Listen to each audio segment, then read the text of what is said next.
అందరికీ నమస్తే. Welcome back to Sri site tutorial. ఈరోజు న్యూస్ పేపర్లో వచ్చినటువంటి విద్యా ఉద్యోగానికి సంబంధించి చాలా ముఖ్యమైనటువంటి అప్డేట్స్ అయితే ఉన్నాయి. ముఖ్యంగా డిఎస్సికి సంబంధించి చాలా ముఖ్యమైనటువంటి అప్డేట్ అయితే రావడం జరిగింది. క్లియర్గా దానికి సంబంధించిన సమాచారాన్ని చూద్దాం. అదేవిధంగా ఈరోజు న్యూస్ పేపర్లో వచ్చినటువంటి ముఖ్యమైనటువంటి కరెంట్ అఫైర్స్ కూడా ఉన్నాయి. వీడియోని చివరి వరకు చూసేటువంటి ప్రయత్నం చేయండి. చూస్తున్న ప్రతి ఒక్కరు కూడా తప్పకుండా లైక్ చేసి మీ యొక్క సపోర్ట్ మన ఛానల్కి అందించేటువంటి ప్రయత్నం అయితే చేయండి.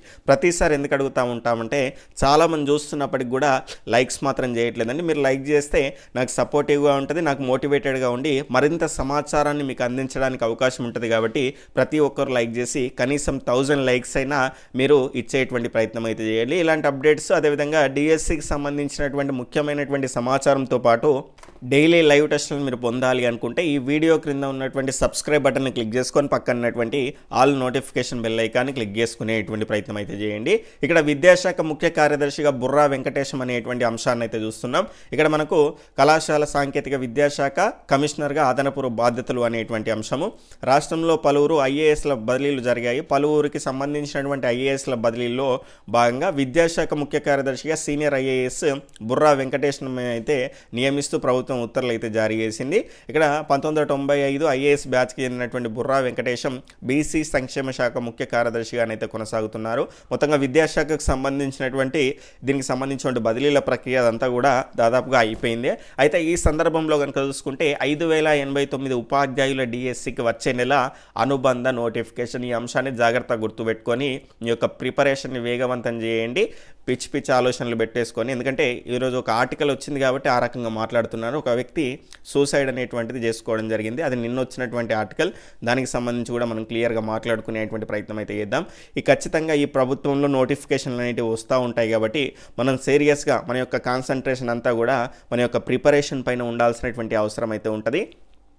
5089 ఉపాధ్యాయులకు సంబంధించినటువంటి డిఎస్సికి వచ్చే నెల అనుబంధ నోటిఫికేషన్. 9800 వరకు పోస్టులు ఉండేటువంటి అవకాశం. ఇక్కడ ఆశ్చర్యార్థక గుర్తు అనేది ఇచ్చిండ్రు, కానీ వీళ్ళకు ఉన్నటువంటి సమాచారం మేరకే ఈ ఆర్టికల్ అనేది ఇవ్వడం జరిగింది. క్లియర్గా చూసేటువంటి ప్రయత్నం అయితే చేద్దాం. ఇదేమో అఫీషియల్ న్యూస్ అయితే కాదు, గవర్నమెంట్ ఇచ్చింది అయితే కాదు, న్యూస్ పేపర్లు వాళ్ళు ఇచ్చినటువంటి సమాచారం. రాష్ట్రంలోని 5089 ఉపాధ్యాయుల పోస్టుల భర్తీ కోసం అయితే జారీ చేసినటువంటి డిఎస్సి నోటిఫికేషన్కు అనుబంధ నోటిఫికేషన్ను జారీ చేయడానికి ప్రభుత్వం అయితే కసరత్తు అయితే చేస్తుంది. రాష్ట్రంలో 25,000 ఉపాధ్యాయ పోస్టులు ఖాళీగా ఉన్న నేపథ్యంలో, అలాగే కాంగ్రెస్ పార్టీ ఎన్నికల ప్రచారంలో తాము అధికారంలోకి వస్తే మెగా డిఎస్సి నిర్వహిస్తామని ప్రకటించిన నేపథ్యంలో రేవంత్ రెడ్డి నేతృత్వంలోని కాంగ్రెస్ సర్కార్ మెగా డిఎస్సి నిర్వహణ కోసం అయితే కసరత్తు చేస్తున్నట్లయితే తెలుస్తుంది. ఇప్పటికే విద్యాశాఖ అధికారులతో ముఖ్యమంత్రి రేవంత్ రెడ్డి సమీక్ష అయితే నిర్వహించారు. అదనంగా మరికొన్ని ఉపాధ్యాయ పోస్టులను జత చేసి మెగా డిఎస్సి నిర్వహించడానికి సర్కార్ అయితే కసరత్తు చేస్తున్నది. గతంలో ప్రకటించిన 5089 ఉపాధ్యాయుల పోస్టులతో పాటు అదనంగా మరికొన్ని పోస్టులను కలిపి మొత్తంగా 9800 పోస్టులకైతే అనుబంధ నోటిఫికేషన్ను జారీ చేసేటువంటి అవకాశం అయితే ఉన్నట్లు తెలుస్తుంది. వచ్చే ఏడాది అంటే నెక్స్ట్ మంత్ జనవరిలో జారీ చేసేటువంటి యోచనలో రాష్ట్ర సర్కారు ఉన్నట్లయితే సమాచారం. ఇందుకు సంబంధించినటువంటి డిఎస్సి పరీక్షలను ఏప్రిల్లో నిర్వహించి, ఈ అంశాన్ని కూడా జాగ్రత్తగా గుర్తుపెట్టుకోండి, ఏప్రిల్లో నిర్వహించి వచ్చే ఏడాది 2024-25 విద్యా సంవత్సరం ప్రారంభమయ్యేటువంటి జూన్ నెలాఖరు నాటికి మొత్తం ఉపాధ్యాయుల భర్తీ ప్రక్రియను పూర్తి చేసేలా ప్రణాళికను సిద్ధం చేస్తున్నట్లు తెలుస్తుంది. ఈ ఏడాది 5089 ఉపాధ్యాయ పోస్టుల భర్తీ కోసం జారీ చేసిన డిఎస్సి నోటిఫికేషన్ రద్దు చేస్తే మరిన్ని సమస్యలు వచ్చేటువంటి అవకాశం ఉందని విద్యాశాఖ అధికారులు అయితే చెప్పిన నేపథ్యంలో ప్రభుత్వం ఇప్పటికే జారీ చేసిన నోటిఫికేషన్కి అదనపు పోస్టులను జత చేసి అనుబంధ నోటిఫికేషన్ అయితే జారీ చేసి మరోసారి దీనికి సంబంధించిన దరఖాస్తు చేసుకోవడానికి అవకాశం కూడా కల్పించాలని రాష్ట్ర ప్రభుత్వం అయితే ఆలోచిస్తుంది అనేటువంటి అంశాన్ని మీరు జాగ్రత్తగా గుర్తుపెట్టుకునేటువంటి ప్రయత్నం అయితే చేయండి. వచ్చే నెలలో మనకు నోటిఫికేషన్ రావడానికి అవకాశం అయితే ఉంది. అడిషనల్గా ఆల్రెడీ వచ్చింది నోటిఫికేషన్, దానికి అడిషనల్గా పోస్టులను యాడ్ చేసుకుంటూ మనకు నెక్స్ట్ మంత్ జనవరిలో ఏదైనా మంచి డేట్ చూసుకొని ఇచ్చేటువంటి అవకాశం అయితే ఉంటుంది. మరో ముఖ్యమైనటువంటి అంశం కనుక చూసుకుంటే, చాలామంది టెట్ మళ్ళీ ఉంటుందా అని అడుగుతున్నారు. నెక్స్ట్ మంత్ మనకు నోటిఫికేషన్ వస్తే ఇంకెక్కడ టెట్ ఉంటుందండి చెప్పండి. అయినా కూడా ఇంకా మళ్ళీ ఎన్ని రోజులు మనం టెట్ రాసుకుంటూ ఉందాం. కొత్త వాళ్ళకంటే టెట్ అనేది అవసరం, కానీ మళ్ళీ రాసిన వాళ్ళకైతే టెట్ ప్రజెంట్ అయితే ఇప్పుడున్న సిచ్యువేషన్లోనైతే అవసరం లేదు. ఆల్రెడీ సీటెట్ అనేది ఉంది కాబట్టి ఖచ్చితంగా మీకు టెట్లో స్కోర్ వేసుకోవాలనుకుంటే సీటెట్కు సంబంధించినటువంటి ఎగ్జామ్ని మంచిగా రాసేసి దానికి సంబంధించిన స్కోర్ని పెంచుకునే ప్రయత్నం అయితే చేయండి. ఒకవేళ మళ్ళీ ఇప్పుడు ఈ నోటిఫికేషన్ అడిషనల్గా మనకు వచ్చేటువంటి డిఎస్సి నోటిఫికేషన్ కనుక చూసుకుంటే మనకు నెక్స్ట్ మంత్ తర్వాత వచ్చిందనుకోండి, అంటే కొంత లేట్ అయ్యేటువంటి అవకాశం ఉంటే మాత్రం అప్పుడు మళ్ళీ టెట్ నిర్వహించడానికి మనకు అవకాశం ఉంటుంది. కానీ ప్రజెంట్ అయితే ప్రభుత్వం దృష్టిలో టెట్ నిర్వహించాలి అనేటువంటి అంశం అయితే పరిగణలోకి లేదు. ఎందుకంటే ఇక్కడ ఉపాధ్యాయులకు సంబంధించిన పదోన్నతుల నేపథ్యంలో టెట్ నిర్వహించాలి తప్పదు. కానీ ప్రజెంట్ సిచ్యువేషన్లో వాళ్ళు మొదటి క్యాబినెట్ మీటింగ్లోనే దీనికి సంబంధించిన నిర్ణయం తీసుకొని మెగా డిఎస్కి సంబంధించిన ప్రకటన చేస్తాము అన్నటువంటి నేపథ్యంలో మొన్న అసెంబ్లీలో కేటీఆర్ గారు కూడా మెగా డిఎస్సి ఏమైంది అనేటువంటి అంశాన్ని అయితే మళ్ళీ తెరపైకి తెచ్చింది. కాబట్టి ఆ ఉద్దేశంలో వీలైనంత తొందరగా దీనికి సంబంధించిన నోటిఫికేషన్ ఇచ్చేసి ప్రక్రియ ముందుకు తీసుకెళ్లే ప్రయత్నంలో భాగంగా ప్రభుత్వం అయితే కృషి చేస్తున్నది. కాబట్టి మీరు ఆ అంశాన్ని మీరు గుర్తుపెట్టుకునేటువంటి ప్రయత్నం అయితే చేయండి. ఈ అంశాన్ని కనుక చూసుకుంటే నిన్నటి న్యూస్లో మీకు క్లియర్గా చెప్పాను. విద్యాశాఖ కార్యదర్శి నుంచి అయితే అనుబంధ నోటిఫికేషన్ ఇవ్వడానికి ప్రభుత్వ ప్రధాన కార్యదర్శికి అయితే దానికి సంబంధించిన ఫైల్ అనేది వెళ్ళింది అని, ఆ రకంగా దానికి సంబంధించిన న్యూస్ అనేది మనం ఈరోజు అయితే చూస్తున్నాం. కాబట్టి ఎప్పుడైనా నోటిఫికేషన్ రావడానికి అయితే అవకాశం ఉంది, సిద్ధంగా ఉండేటువంటి ప్రయత్నం అయితే చేయండి. దాని తర్వాత ఇక్కడ మనకు మొన్న చూసాము ఆల్రెడీ మెగా డిఎస్కి 9,800 పోస్టులు అనేటువంటి అంశం. దాదాపుగా దానికే ఇప్పటికిప్పుడు మనకు నోటిఫికేషన్ అడిషనల్గా ఇవ్వాలంటే కనుక క్లియర్గా ఉన్నటువంటి పోస్టులు అవేనండి. మరి గాదానికే మెగా డిఎస్సి అంటారా అంటే ఇప్పుడు ఉన్నటువంటి పరిస్థితుల్లో 10,000 పోస్టులు వచ్చినా కూడా మెగా డిఎస్సి అన్నట్టేనండి. ఎందుకంటే సిచ్యువేషన్స్ అనేటివి ఆ రకంగా ఉన్నాయి. మనకు ఒకవేళ 20,000 పోస్టులు అనేటివి వస్తాయి. కానీ ఎప్పుడు వస్తాయి అంటే ఉపాధ్యాయులకు సంబంధించిన బదిలీల ప్రక్రియ అదంతా అయితే వస్తాయి. కానీ దానికి లింక్ పెడితే అది ఒడిసే కథ కాదు. గతంలో మనం చూసినాం పోస్ట్పోన్ అదే ప్రక్రియ అనేది కొనసాగుతూ ఉంటుంది. కాబట్టి 20,000 కావాలన్నా లేదంటే 10,000 దానికి కొన్ని ఆ మెగా డిఎస్సి అన్నారు. కాబట్టి వీలైతే మరికొన్ని 2,000 3,000 లేదంటే 5,000 పోస్టులు కలిపేసి 15,000తోనైనా కనీసం మెగా డిఎస్సి అనడానికి అర్థం ఉంటుంది. కాబట్టి ఆ రకంగా వీలైనంత తొందరగా వచ్చే నెలలో నోటిఫికేషన్ ఇవ్వాలని నా యొక్క ఒపీనియన్.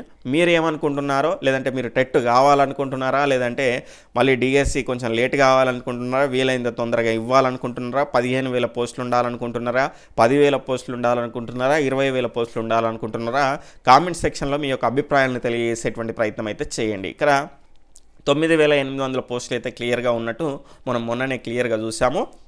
మొన్న ఈనాడు న్యూస్ పేపర్లో కూడా క్లియర్గా ఇవ్వడం చూడండి, క్లియర్గా ఇచ్చారు చూడండి. నోటిఫికేషన్ జారీ చేయాలని ఆలోచిస్తున్నది అంటే మనకు నెక్స్ట్ దాని తర్వాత వచ్చే ఏడాది జూన్లో కొత్త విద్యా సంవత్సరం కనుక సంబంధించి దానికి ప్రారంభమయ్యే సమయానికి భర్తీ పూర్తయితే కనుక విద్యార్థులకు ప్రయోజనం జరుగుతుంది అనేటువంటి అంశాన్ని కూడా పరిశీలిస్తున్నారని మొన్నటి న్యూస్ పేపర్లో mega DSC CM Revanth Reddy గారు అసెంబ్లీలో ప్రస్తావించినటువంటి సందర్భంలో వచ్చినటువంటి ఆర్టికల్ ఇది. ఈ రకంగా మనకు ఎస్జిటికి సంబంధించిన ఖాళీలు 6,360, మనకు స్కూల్ అసిస్టెంట్ 2,179, భాషా పండితులు 669, పీఈటీలు 162 పోస్టులు అయితే ఉన్నాయి.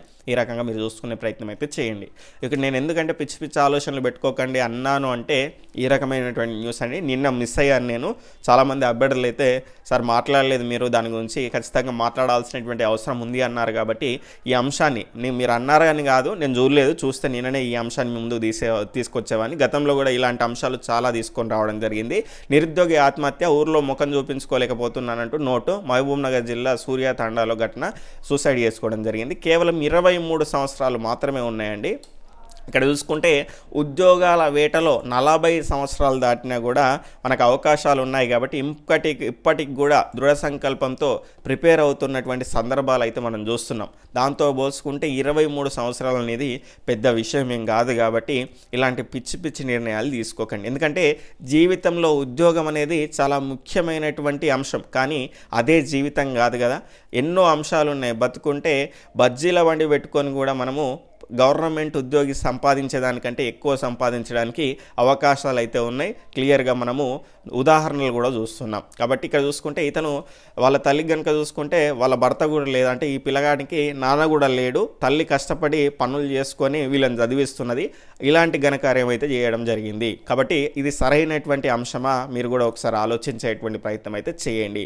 ఇక్కడ ఇంకేం చెప్పిండంటే ఆ సూసైడ్ నోట్లో, నేను ఈ రకంగా ముఖం చూపించుకోలేకపోతున్నాను, పరీక్షలు లీకేజ్ అయినాయి, గ్రూప్స్కు ప్రిపేర్ అవుతున్నాడట, మనకు డిగ్రీ అయిపోయింది అనేది, నేను ఈ లీకులు జరుగుతున్నాయి, మళ్ళీ నోటిఫికేషన్లు వస్తాయో లేదో అనేటువంటి నిరుత్సాహంలో సంపాదించుకోవడం ఎట్లా, అసలు ఇంట్లో చూసుకోవడం ఎట్లా అని బాధపడుతూ సూసైడ్ చేసుకోవడం జరిగిందట.